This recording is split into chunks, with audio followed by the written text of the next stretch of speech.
Mabuhay! Mayroon na lang po ulit akong ipapakita sa inyo ito sa mga itong atake.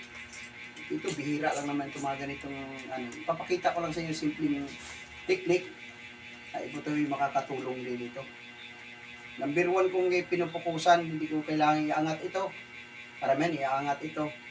Mas lalong idalaslas ito pag inaangat itong dito, makikita nyo sa aking mga video, ito ang binibira ko. Halos sabay ito gumagalaw. Papakita ko sa inyo dandahan para makakuha kayo ng pa-apply nyo.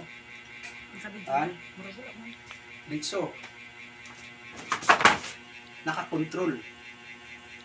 Kasi pag pumalag siya, ito pag inaangat, tulak ko ito papunta roon, injury ito.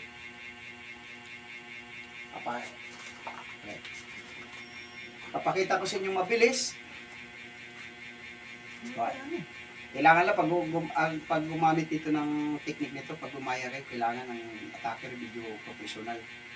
Ito kasi galing pa to ng Saudi. Inuha ko na to, in-order ko to. Ano to foreigner to. Dapat papakita ko sa inyo mabilis.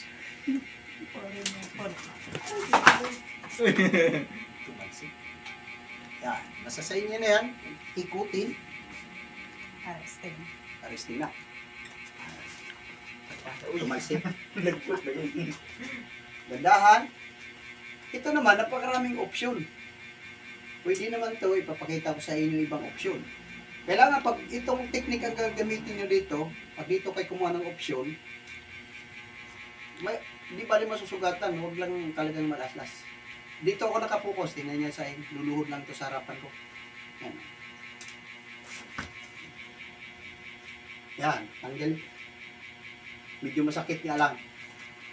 Pero mabilis to kasi foreigner to, hiniram ko lang talaga ito. Magaling to bumagsak. Kaya sa mga followers ko, damihan nyo ng views kasi ito. Yung mga nagagalit sa akin, dito kayo magagalit sa mga basher pa. Foreigner, lahi ito. Kasamahan yung back. Samahan yung back to. Ito, ipapakita ko sa inyo yung medyo mabilis.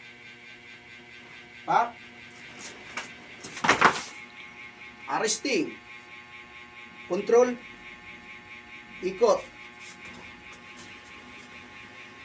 Ito yung control niya. Yung siko ko, yung tuhod ko luhod. Kasi pag oras na gumalaw siya, ito nakakontrol. Okay? Sip.